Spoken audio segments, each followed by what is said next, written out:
think we should get started. I'm going to mute everybody. And then if the poets can just unmute yourself when it's your turn, that would be great. Thank you.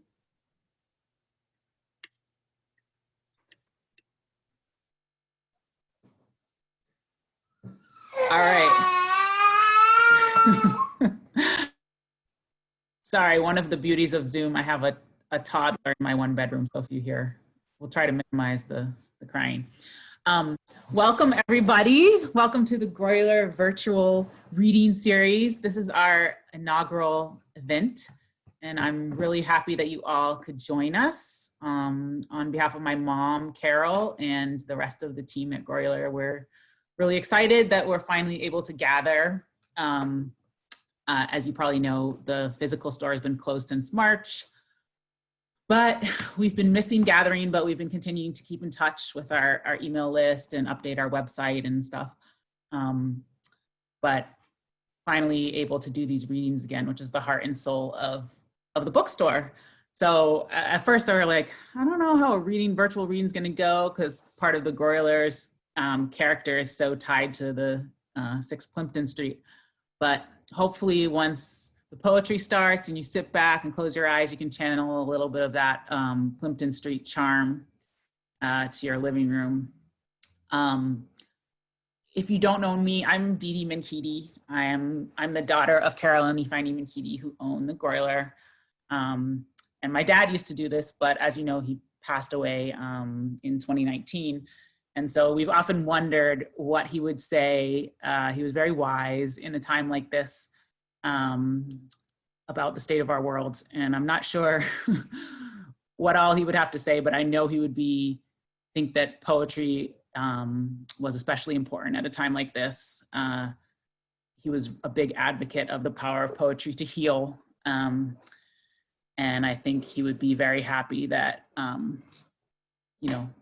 people are continuing to use this art form to express and process the human condition. So we're happy to be doing this. And I'm especially excited about tonight because the 3 poets that we have are not only very talented poets, but also amazing people and educators that I worked with at Brooklyn Tech, one of the premier high schools in New York City.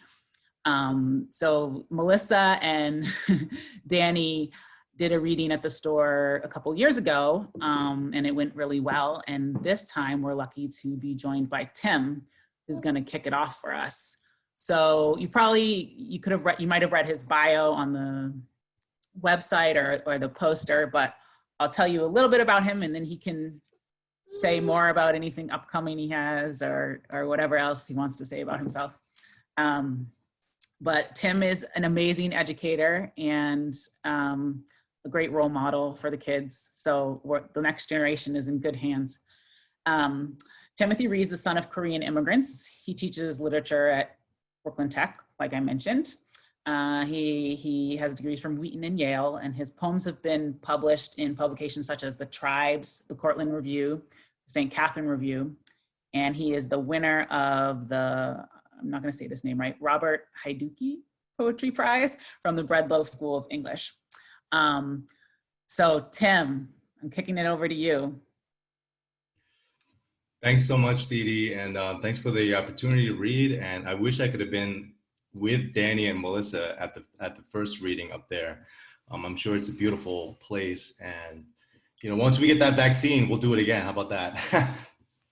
I'm just gonna jump right into it. I got a few poems for you all, and the first one is called Zoom Nation. Keep your cameras on if you are X. If you are Y, keep your cam on. If you Z, keep thy body cams on them cops with your cop eyes. No cop-outs, kids. Ain't no bigger fish to fry. You wish we was in person, don't you? You wish we was outdoors, more stream than fish is what I mean. Streaming not at all savage down this once raging gorge. From above my mask, I cop a feel, your black G-string under your white skirts. As you mount that jagged stone, just a few more steps till we smash the summit, knock our boots all up on them smoother wind-scorched stones. Keep your cameras on at the ready, airplane mode, so you don't drain the juice for whatever found art on these trails, the feet. No, the feeling of daddy longlegs, the back of my neck, the light acupuncture, a half pitch higher than the sun's grazing slow burn of my body. This body bag, a redundant phrase, when we hear the thump of the body just tipped over the side of this stone throne, as some of us, when the world is too steeped in shit, would slither zigzag up the trail. Some would march straight through the granite, but most would turn the fuck around, turn it off for X, for Y, and Z. Behold a swarm of gnats. Through this haze, the beige shift of a deer just beyond them trees, the shimmer of a spider web, a hovering red dragonfly, a blue tail on a black salamander.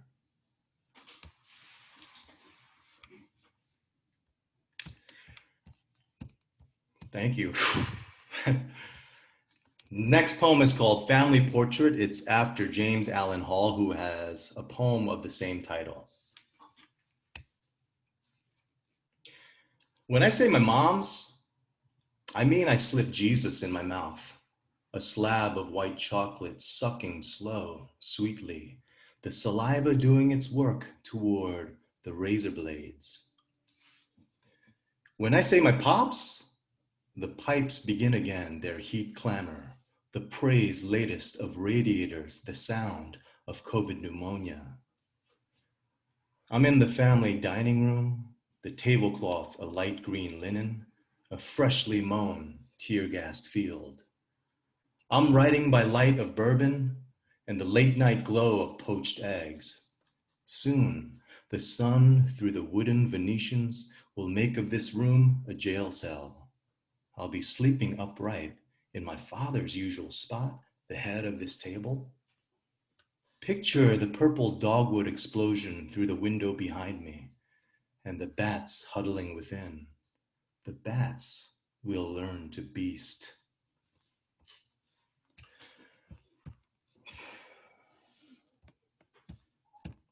This is like another Zoom class. It's just like, I'm used to it. But I don't have to be like, all right, everybody, cameras on.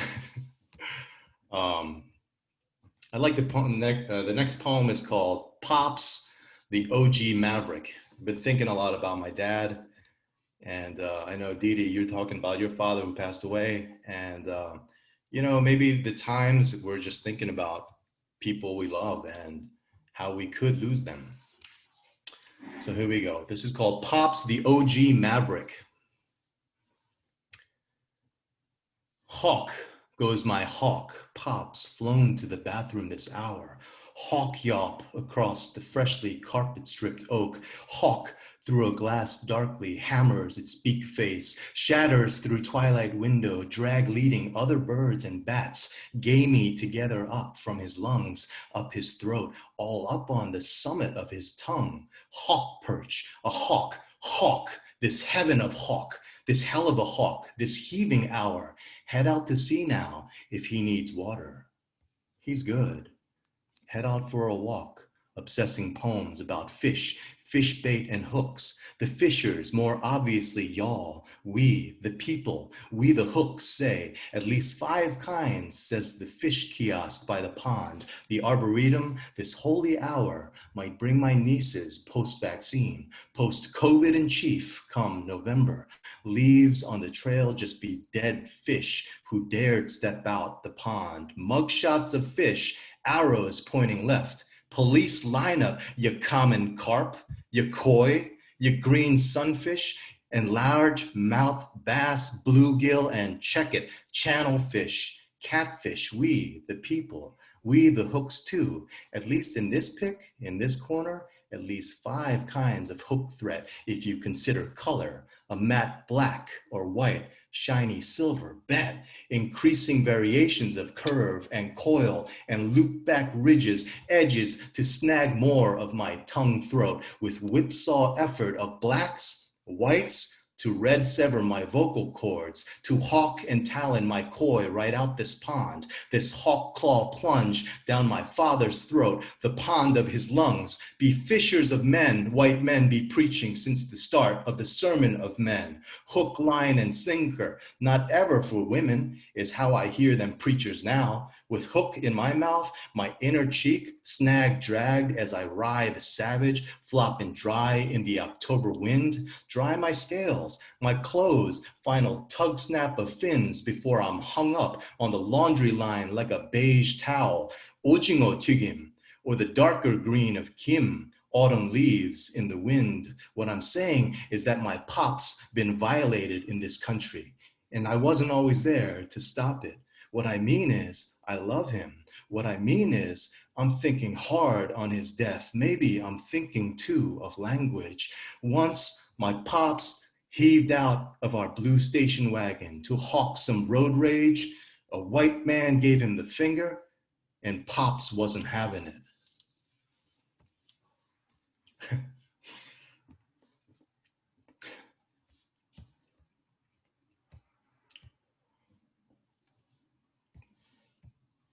This next one is dedicated to anyone and everyone who has been affected by this virus, ongoing pandemic, politicized, unfortunately. But until we have a vaccine, we have poets doing what they can to combat it. This is called Hannah Has the COVID. Close your eyes, start a poem with the sounds where blindness might lead us.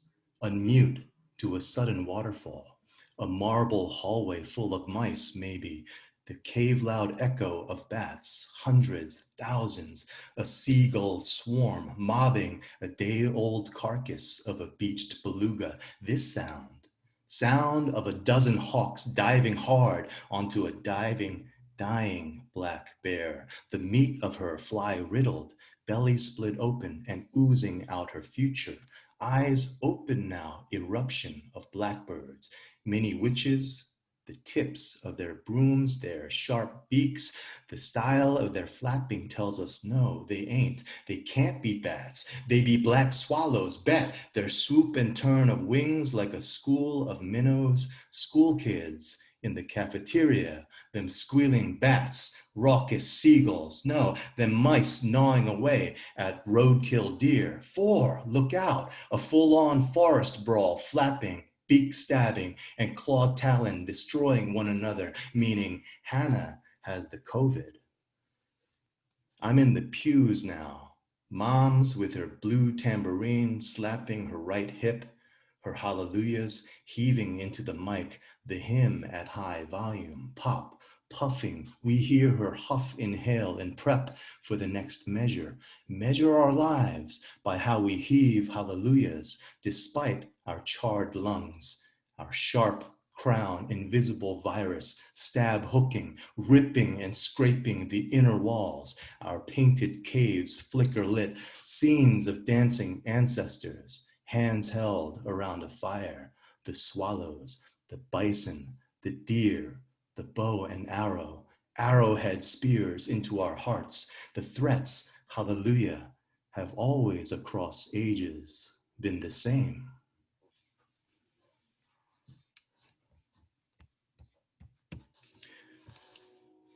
Didi, I don't know how much time I got, but I'm just kind of looking at the clock, this big freaking clock staring at me. So let me know. I got a few more. Yeah, you have time for a few more. Okay, great. If you're all still with me, give me a thumbs up. All right, that's what I say to my kids, because like I know I'm a talking head in class and I gotta like get approval to keep going. All right.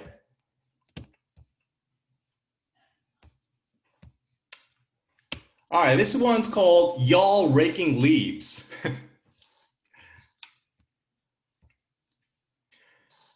Check these hands, these baby palms and grandma hands, arthritic, curved, misshapen things. Some older children too, tight curled and woke into fists. Here my niece's hands and a random ass bone, a bag of Cheetos. Here my mother.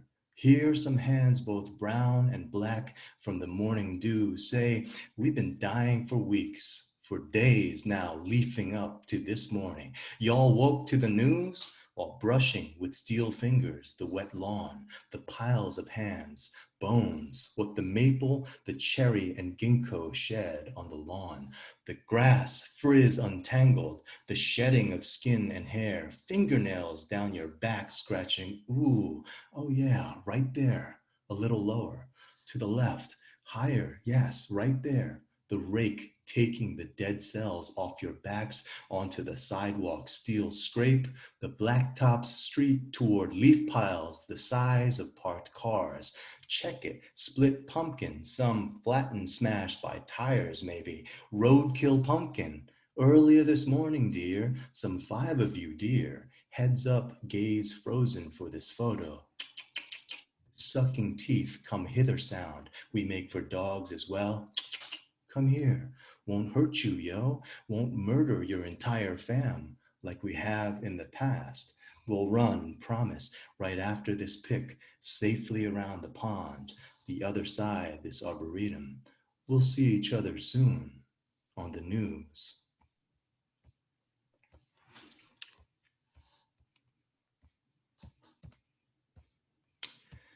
Okay. I think I'll read one last poem. It's called Knock and the Door Will Be Opened.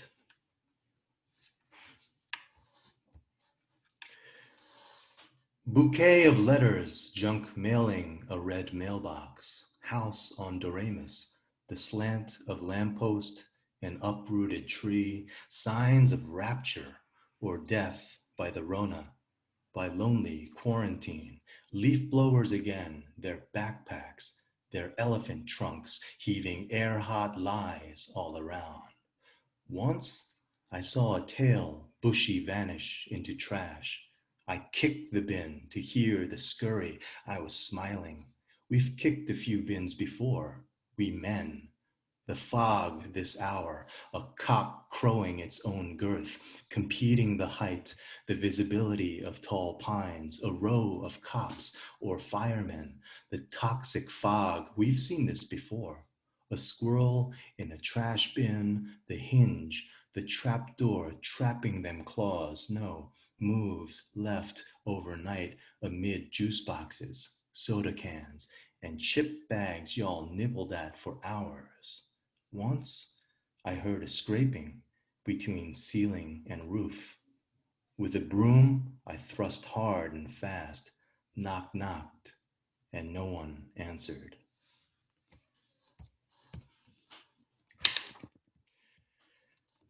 Thanks for listening, everyone.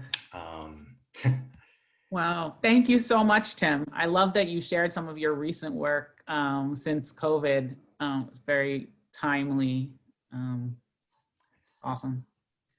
Yeah, well, I'd like to thank you, Didi. I want to introduce our next poet, and Melissa's been a friend and a fellow colleague for so many years, and her poetry can be found in the New York Quarterly, The Torch, The Tiny, Transmission, Cusp, so many places, the Bowery Women Poems, and her first collection of poetry, Definitions Uprising, was made available by New York Quarterly Books in 2013.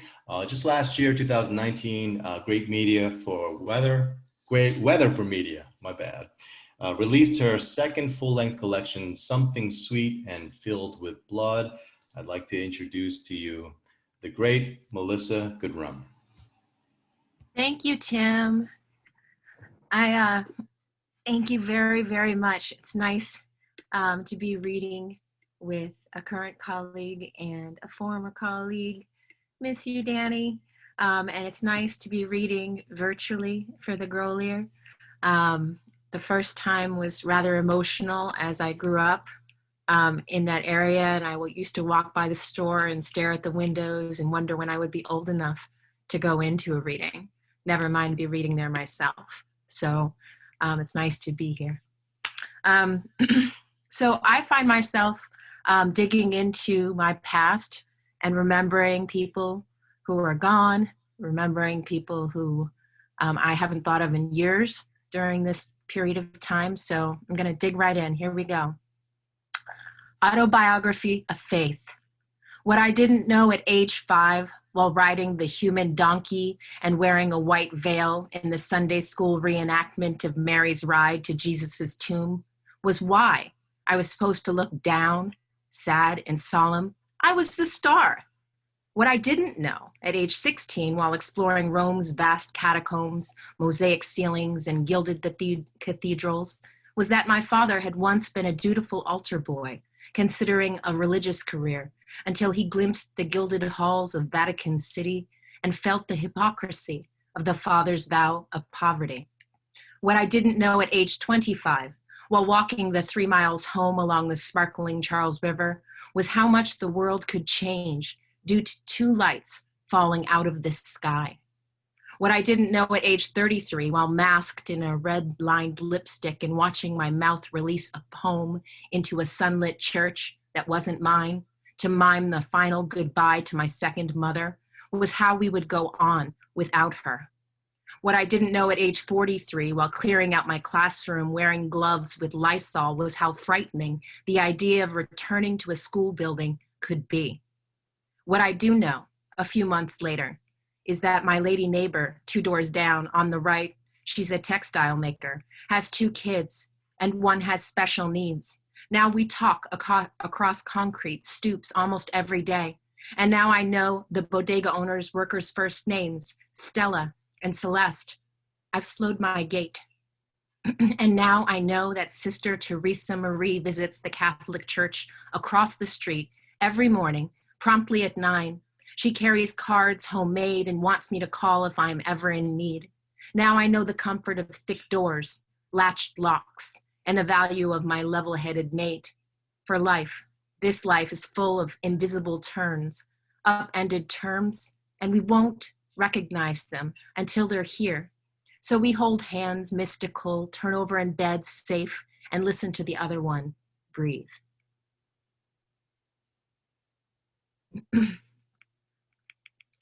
Old School, a poem for Jasmine. Because you texted, I know you don't like rap and all, and then proceeded to ask me to pay $10 and to vote for your recent Songbird recording in an East Coast New Musicians contest. Because you continued then asking, not the new generation rap, and added a yellow emoji laughing itself into tears. Because you're my niece and my brother's child. So now it's my turn to ask you, don't you know my little mini me? For these reasons, I'll tell you why my brother is, was, and always will be the beat master of all things rap, rap, rap, a carousel of lyrical circuitry going round and round on repeat at 78 beats per minute, on repeat on shining black vinyl, vi, hiccup spinning, backwards and forwards, Eric B. and Rakim, forwards and backwards, let the rhythm hit 'em halfway. And you just turn around and you just don't, and forwards, and you just don't stop as his hands become one, meld in time with his 2 tables, and he looks up in solemnity, in supplication, and in rapture at the framed portrait of Grand Master Flash, 2 turntables and a microphone, beatboxing spittle for days on end, breaking on cardboard every time he acquired a new funk for his orchestrated narrative, and the hip hop, keep it up, y'all, you just don't stop, the words, the cipher, the flush gospel, these are imbued, forever tattooed in my veins, the boogie to the bang bang boogie, the beat, because the boogie down was all mine before I spent 1 year in these 5 banging boroughs. Before you came to visit me upstate in college, you were 4 years old and strapped into the back seat of a Beamer, popping your fingers and stomping your feet to NWA's unforgettable lyrics between 2 booming bass speakers and giggling to every song. And now you write, wow, have you been living under a rock? And I reply, more like in a book. And you send an emoji that almost looks like you, smacking itself in the head. Because I remember his drip and Jerry curls. Because I remember the video from my Adidas and him suited up in black and white stripes from head to toe. Because I remember Saturday mornings and jumping all over his bed and listening to all the lyrical dreams this DJ shared before your 28 years and 2 months. And you're living in the now.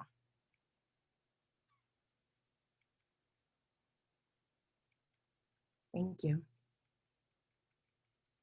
The peas.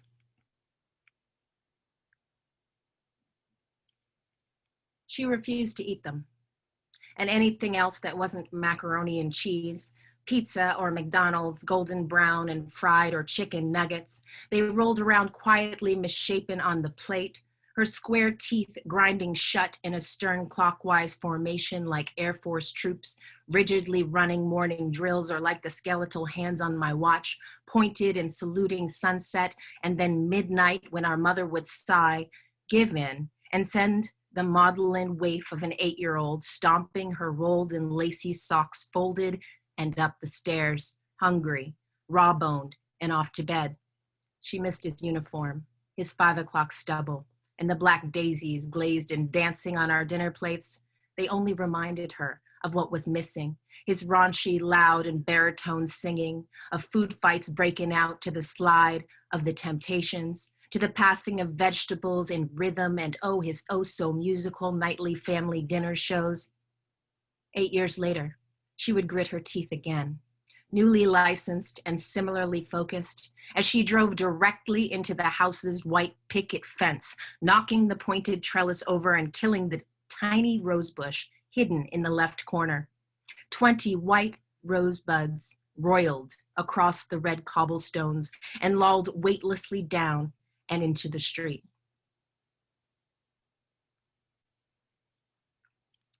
Thanks.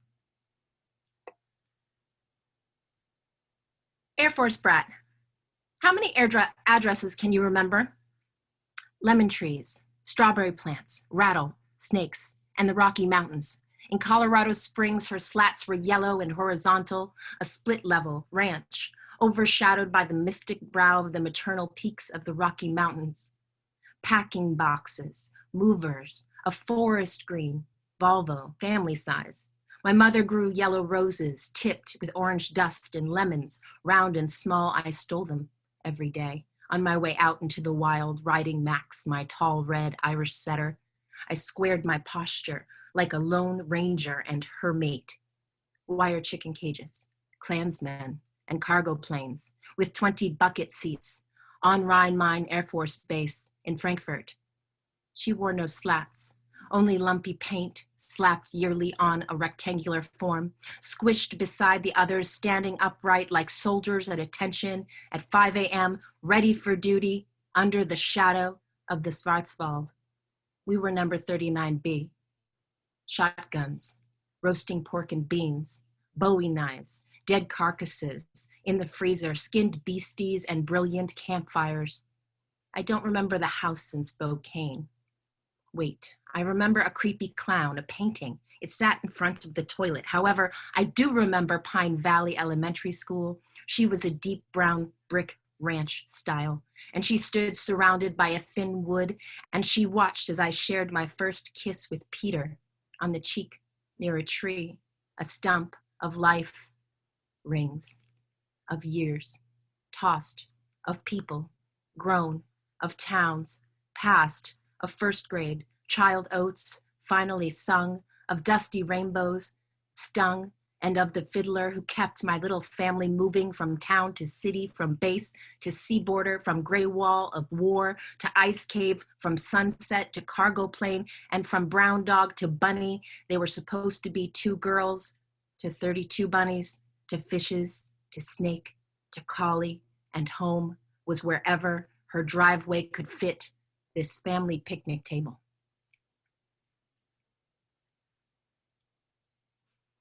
Thank you. Thank you, Donata. A red, a white, and a blue shovel. After the announcement, and after my wash and set, I sought out some lunch to celebrate the results of this election. With toothpicks, slim French fries, and Prosecco, I sought to rebuild my courage. Will Kamala survive these people? I sat in a corner table amongst the many masked and smiling Brooklynites. The water skiers were breakdancing through water, showing off under Dumbo's purple bridge, and the backbone of America began to spend its quarantined money at Black Friday sales 2 weeks too early.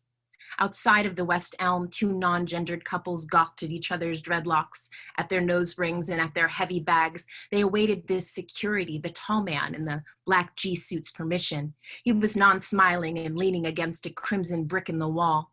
Oh, this half-dancing nation. I imagine them browsing the silver coverlets, sheepishly, shaking their heads at only 30% off. Meanwhile, the voter losers are shaking their heads, despondent and echoing my own demonized thoughts from 3.5 years ago. From the middle, from the deep heart, from the barbecued soul of Texas, they mourn publicly. Is this really my America? And they wonder at the future, fearing an end. I did too. Is it all about higher education? Is it all about race? Is it all a trick? And I understand. I remember the last few years, and I wonder too how to quilt something broken from within this gaping grand chasm, this yawping, a long burning, a fire struck divide. And so I stand, I raise my glass to make my America cheer his name, and lost America to trust in us again, and in our America, we again, and to be respected. I place my hand on the restaurant's stolen school desk. I wrap my naked left ankle around my right leg. It's a little chilly in this November shade, and I open a buzzing text message from my landlady upstate. The video she sent is of a spontaneous explosion of bodies, cars, and flying blue cellophane around the Grand Army Plaza Rotary. The whole world, or all of Brooklyn, is beat dancing, legally drive honking in circles, ricocheting with glee around the copied Le Arc de Triomphe again. Except this time, there's no unified chant, no pounding of unified feet, no iambic, no justice, no peace, flying out of tired vocal cords, and the police force is not present. This is not an evening protest. This is Kara Walker's silhouettes becoming 3D in the day. These citizens are here to rejoice, to release, to let go the fear, this virus, this fake news, the whisperings of a civil war. Elected, it's no longer a wish, it's time to unite. To be an American us, to be Americans here, to be an American at, to be Americans in our home. Thank you.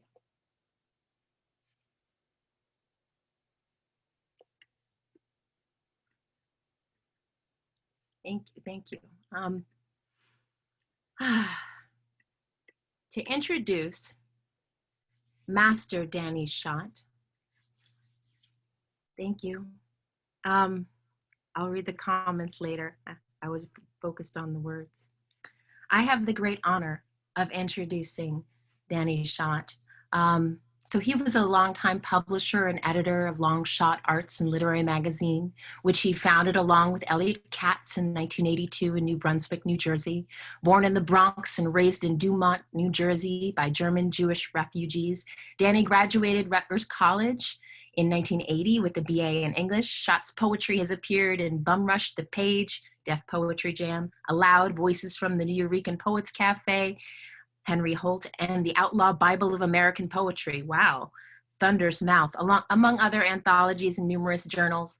Shot has read his poetry throughout the United States and appeared on television as part of Felipe Luciano's, I found this great bio, and I can't see it all, Wordchestra. He has spent over 30 years as a New York City public high school teacher, is retired now, serving in the South Bronx, Harlem, and Brooklyn.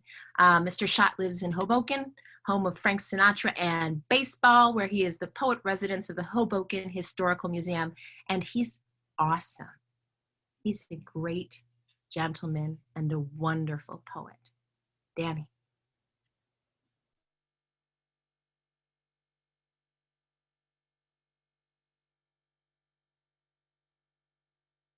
Danny, you're muted.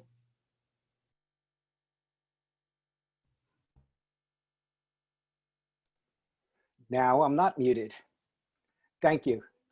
This is a pleasure and an honor, and it's a pleasure because reading for Indeedy and Grolier Bookstore just is terrific. It's an honor because I get to read in front of my colleagues and also some of my former students who are here, and that's just awesome. And you might notice I'm drinking out of this cup. This was given to me by one of my very favorite students. And over the past 10 years or so, when I say 10 years, it's probably more than that. This has been the mug of choice of anyone who comes into our house. So here's to you, colleagues and students.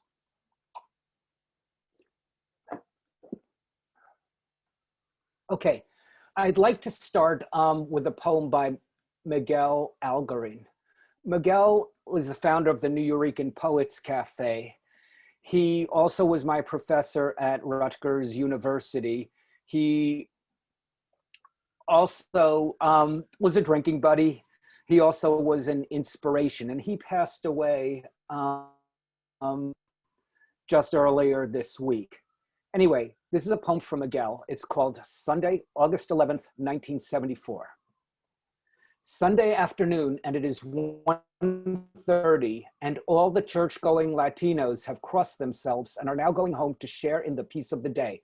Pan y mantequilla, una taza de café, and many sweet recollections of el reconcito en Juncos, donde Carmesita, Maria y Melen jugaban y peleaban.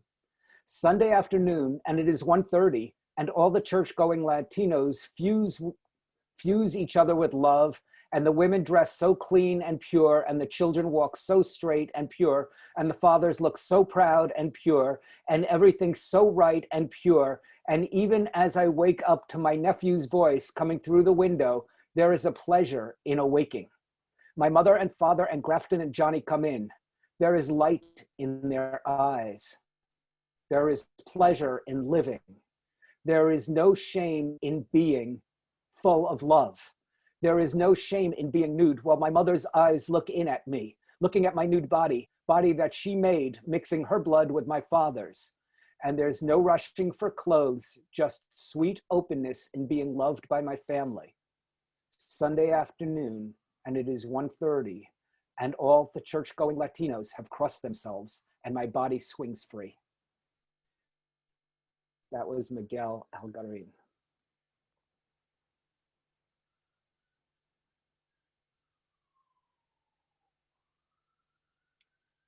This is a COVID poem, sort of. Slumber. Caroline shakes me awake. What were you dreaming? Chupacabra, I say. I was fighting little chupacabras for a place to suckle at our mother's many teats. Draw, she says. Make me a picture.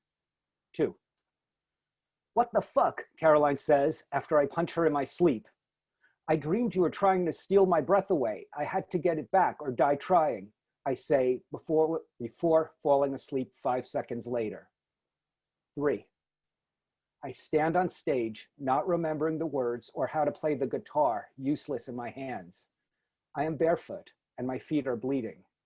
This century has been cruel and unusual, I sputter to a hearty chorus of boos and derision. 4. Judging the Comic-Con pageant, I caution the contestants to maintain their distance. Look at the knockers on her, says my pal Mark. Shh, I say, they can hear you. Upon awaking, I wash my hands, start the coffee, put on my mask, and retrieve the scattered trash the garbage men have left behind.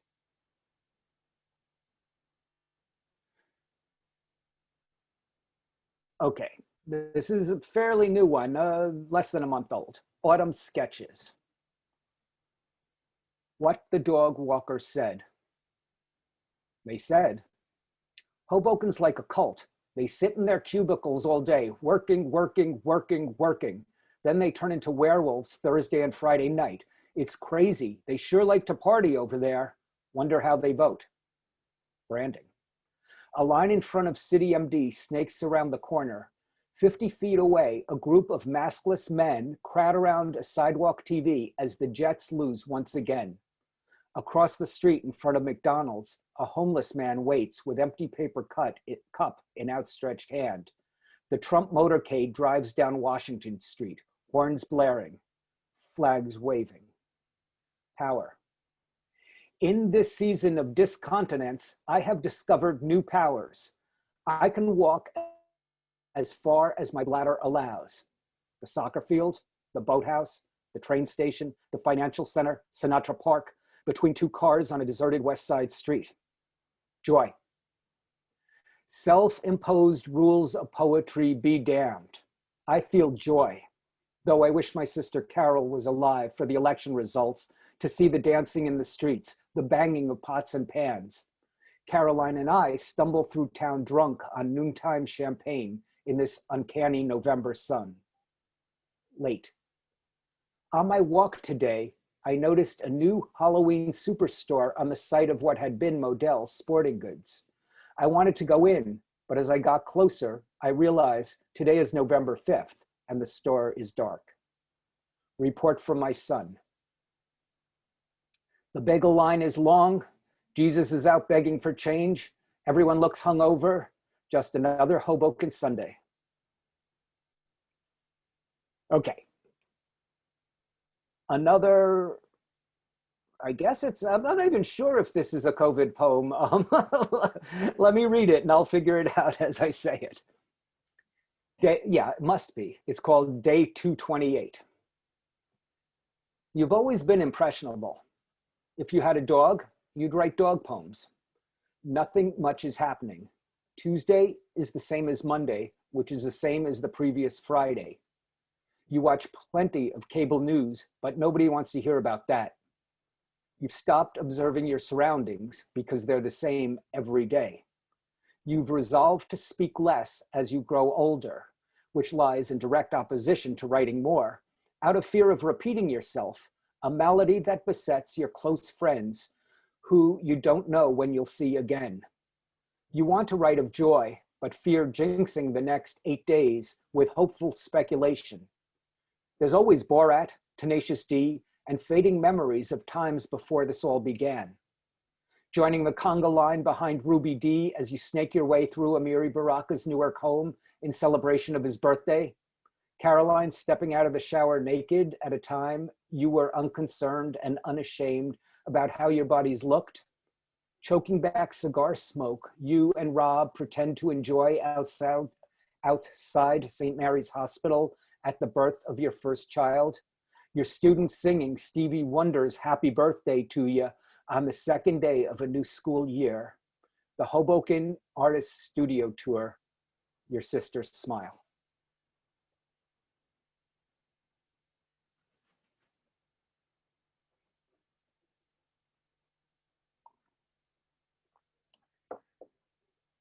Family history according to Carol. This is for my sister. She passed away at the end of June. Anyway, and this sort of explains it. Family history according to Carol. Carol is my sister. She is 13 years older than me. She is suffering from ALS and dementia. A few years ago, I did the ALS challenge and posted it on Facebook. I got 167 likes. Now it's real. Carol is the smart one, I joke to the new social worker. I was a teacher. She is well respected in her field, I elaborate. The Nazis killed our whole family. Not really, otherwise we wouldn't be here, I correct. They killed our brother. That's true, I affirm. I'm sorry, says the social worker. When I was little, Susan threw my toys out the window of our 4th floor apartment in the Bronx. I'm sorry, says the social worker. She tried to throw Danny out the window, but I saved him and put him on the couch.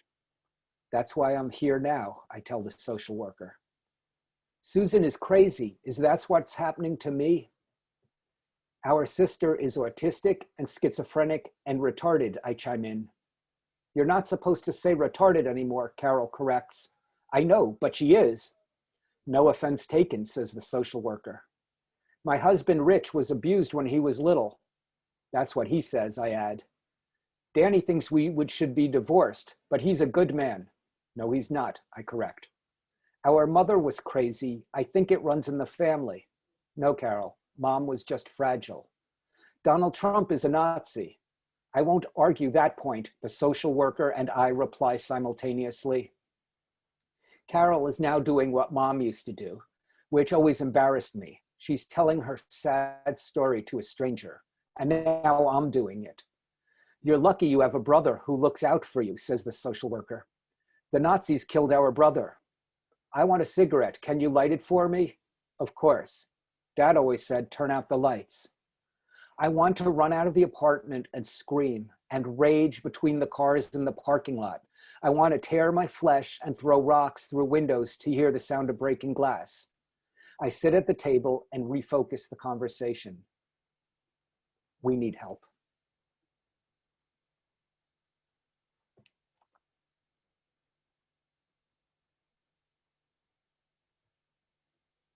Okay, do I have time for another one or two? Okay. In this one, I guess I wrote it in May or June in the midst of the first wave of this COVID corona pandemic. And this to me is a joyful poem because I reference one of my good friends who taught with me at A. Philip Randolph. And Larry Kelly, who's mentioned in the poem, at that point was on the respirator. He had been in a coma, a hospital-induced coma for like 57 days. He was in the hospital for, 130 days. And he survived. He came out. He's still recovering from it, but he was one of the earliest cases. He went in the hospital like March 15th. But anyway, I mentioned him in the poem, and he's one of my good friends. And this poem is called Hope, an open letter to posterity from a minor poet of the 21st century. Moondog said it long ago, bye, Manhattan. So long, Steve Delachinsky and Steve Canem, the Grassroots Tavern in Carnegie Deli, St. Mark's Books and the Sidewalk Cafe. Say adios to living in a zip that starts with one. Can we hope again to afford a Yankees game, a Broadway play, or a taxi ride across town? Where have all the people gone? This is for you, Larry Kelly, fighting for breath on the whirring ventilator of fate. What can we say about hope when there isn't hope? We can say it's time to get to work, to clean up the mess we have left our children and our children's children, as well as our parents' generations, so we are seen in a kinder light by history and any God who takes an interest in the daily lives of humankind. We must retrain ourselves to look for the good in fellow human beings, not just mistakes and moments of weakness. We need to remind ourselves the measure of life is the journey undertaken, not the rewards we accrue at any given time. We as a species can still achieve wonders when pushed, and we are pushed in ways not seen in generations. We need compassion and community action while living in isolation and distance by necessity and choice. The screens we're addicted to offer a little solace to the lonely mortals we've become, in spite of our strength as social creatures who once upon a time enjoyed each other's company. Time passes like clouds through a sleepless night, haunted by fever dreams of those we've left behind. The sirens passing by the front of our house as common as the chirping of the birds in back. The morning news infuriates because we know our president is ill-equipped to deal with a crisis that wouldn't be as bad if he wasn't around. Let us acknowledge the quiet voices as well as those who command our ears. Our shared language is a beautiful creation, not to be sullied by political doublespeak, the overuse of adverbs, or the ever-evolving jargon of hate. Let us celebrate the skilled and unskilled workers who save our lives by restoring unions that protect workers to their rightful place in American history. Everyone I know is in the process of losing someone dear to them. I wake up every few hours with my chest beating, wondering who's next. Every cough is not the end, every breath precious. A walk outside the house should not be occasion for an argument with Caroline, who I hit last night in the middle of sleep because I dreamed she was trying to steal my breath away. I've caught up on reading back copies of The New Yorker and know as much about Bolivian politics and Fiona Apple's mental state as I'll ever need to know. My neighbor, a kindly woman, is shouting at passersby, "Wear a mask, don't be an asshole." I have phoned my teacher friends and empathized with the conundrum of online teaching while schooling one's own children home from school. We have come to learn that quarantine is not a romantic proposition. There's a time for metaphor and a time for reality, and this shit is real in a way we've rarely seen. The opposite of hope is despair, with fear as a catalyst, favored by demagogues and their shady minions. Our survival is unsustainable if we dread each other, though right now we must protect ourselves from each other by distance and social responsibility. Facebook nostalgia may serve as balm, but hope is the only cure, because without hope, none of this matters. Without hope, none of this mattered. One last one, can I do? Okay.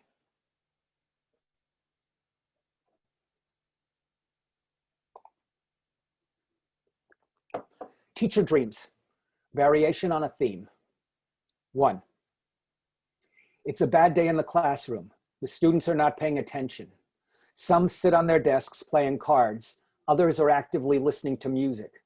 "Pay attention, you little bastards," I scream. "Listen to me when I'm talking." At that moment, the principal walks in and quietly takes a seat in the back of the room. He pulls out a legal pad and furiously starts taking notes. I regain my composure and speak of the necessity of proper punctuation. Just then, Marcus pops out of the closet and screams, "Psych!" I start yelling again. The students ignore me.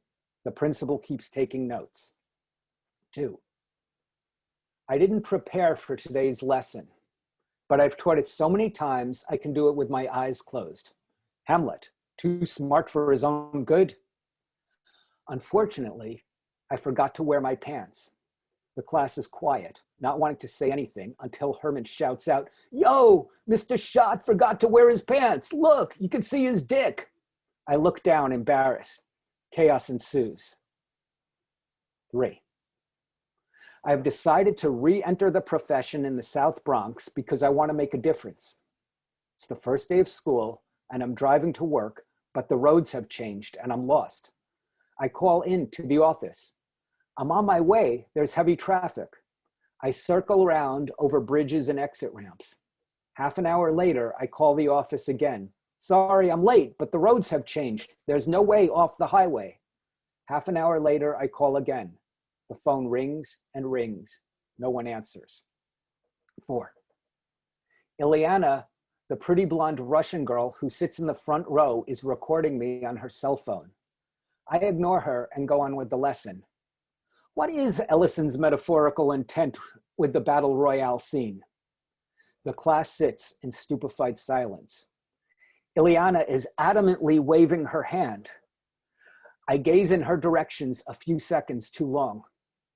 "Gotcha," she says as the class bursts into laughter. 5. We're huddled together in the corner during another shelter-in-place drill. Everyone is silent. This is serious business. Someone farts loudly. "Wasn't me," I immediately advise. The students smile knowingly. 6. All is going well. The class is engaged. The principal's secretary is at the door with a note in her hand. It's a review of my transcripts. Turns out I failed gym, or physical education as the gym teachers like to call it. I have to return to Dumont High School to complete the requirements for graduation. Just then, my alarm goes off and I arise for another day of school. That's it. Thank you. Wow. I feel like I've been on a journey through these amazing images and vignettes.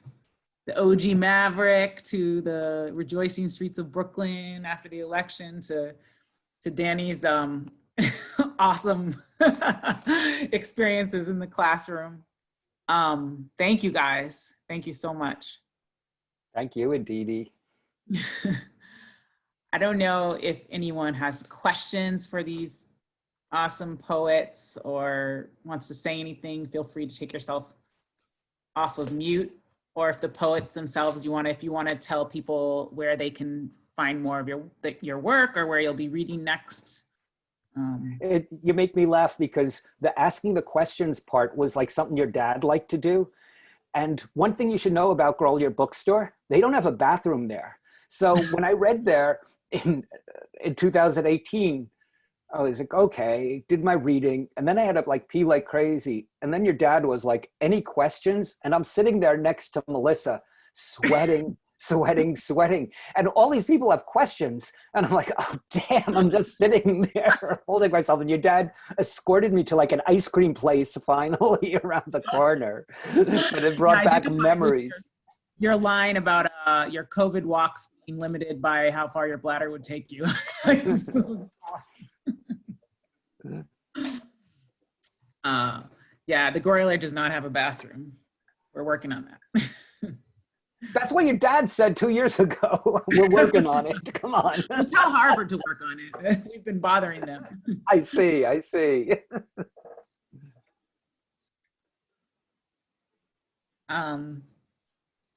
Do you have upcoming readings or like websites where people can find you? Put your info in the chat. I guess I could say two things. God, I feel like I'm monopolizing all the talking points, but I'm a poetry editor of online magazine. Actually, some of our editors are here, and it's called Red Fez, and you can find it just by Googling Red Fez magazine or redfez.net. And we're actually running a poetry contest now, and it's a contest that's no fee, okay? We're not doing it to get money out of people who read our magazines. We're actually doing it because somebody donated money to us. And it's on the theme of hope or looking forward or joy. And anything that's submitted to Red Fez between now and December 31st will automatically be entered in the contest. And one of the reasons we're doing this is because we want to just say, bye-bye 2020, time to go, see ya. And it's time to look forward in 2021, and we want to start the year that way. So the way to send work to it is just redfez.net, I believe, and everyone's welcome. Anyone's Can you put that in the chat? I'm going to do that right now.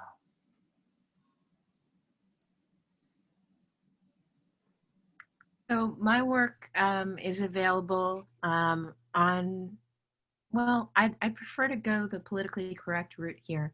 I think it's called bookstore.org. Bookshop.org, yes. Bookshop.org. And they support small and independent bookshops, so I prefer to mention them over many other people besides my most recent publisher, Great Weather for Media, who is also accepting submissions at this point in time. There's no contest, but they are looking for work for an anthology right now. So that's worthy of checking out. Again, that's Great Weather for Media. So they're accepting submissions. And I'm actually doing a workshop with Canem right now. And we're about to read in 2 weeks. So if you follow them on Insta or Facebook or check out their website, then you'll find information in about a week about the final reading for that workshop and for the amazing poets that I am working with. You were just talking about Grandmaster Flash today. Yes, he's worthy of discussion. He's worthy of a frame, and he's worthy of my memory from so long ago. I love that. I love that. I want to add one thing. I'm sorry. I'm also associate poetry editor of A Gathering of the Tribes, which is an online magazine. And why I mention it is because we're publishing poems every few weeks, and we published two poems, one of them being one you heard tonight, Zoom Nation by Timothy Ree. And if you look at that, and I'll put it, the website address on it, A Gathering of the Tribes, you'll see Tim's poems, among many others. Awesome, awesome. So as I mentioned, this was the inaugural event of the virtual reading series for the Grolier, and our next event will be December 17th, the launch of Spoke 7 with Kevin Gallagher. So definitely look out for that and join us for that. We're hoping to get the physical store open soon, but for now, as you know, with our affiliation with bookshop.org, you can go to our affiliate page, and we've put together recommended lists, recommended gifts for Christmas. And the awesome thing, like Melissa mentioned, is that everything you purchase there, even if it's not poetry, any book, proceeds go to independent bookstores. So I put the link to our affiliate page in the comments. So definitely visit that, and our own webpage. James has done some great work on it, and our new t-shirts and a couple of the Grolier Poetry Press books that were reissued last year, and other titles are always available directly from our website. But thank you guys so much thank you to the poets for sharing. This was really special to especially hear your recent work in reaction to COVID. It was just really powerful for me. And thank you everyone who joined us. Hopefully we'll see you again. Yay. Thank you, Ndidi. Thank you so much. Thank you. Thank you. Thank you very much. Together, you're awesome. Hi, Maria. Glad to see you. Hi, Mark. Hello. Hey, Mark. Tim. Hey, Mark. Love you guys. Yay. I see you, Evan. Hey, Debbie. Muted. Hi, Mark. I'll unmute. This is Namdi. You want to say hi, Namdi? Hi. Hey, Omalara, if you're still there. Yeah, I'm here. Happy you could make it. Yeah, it was interesting. It was good. Thanks. Danny, is the student who gave you the mug on? Where is Maria? I just saw her face a minute ago. I think she cut out, but I just saw her. She was here till a minute ago. Yes. And Omalara, who's here, she's one of our former Horizons editors. Oh, awesome. Yeah, are you serious, Omalara? What? Mhm. Did she have a brother named Olo? No. Okay, No. come on. All right. Oh man, time flies. Melissa up here is the current Horizons advisor. We're actually Wait, what? Who? Where? Omalara, you can't see her. You just see Omolara. But Melissa Goodrum, who read before, she's the advisor now. That's Small world, right? We're actually you can go to the website Horizons People, and we're putting out every 5 weeks right now, because we're doing small electronic editions. So, and they're something else. So come and enjoy, comment, Horizons People. check out the art of the week. Okay. Yeah. Definitely. Guys, thank you so much. This was so much fun. Melissa, Danny, Didi, thanks so much for putting it together. Thanks. I enjoyed it myself. I enjoyed Thank you all. seeing everyone and you. hearing everyone. Yes, I know. Bye-bye. Good night. Evan, Thanks. Joji. Bye, Deb.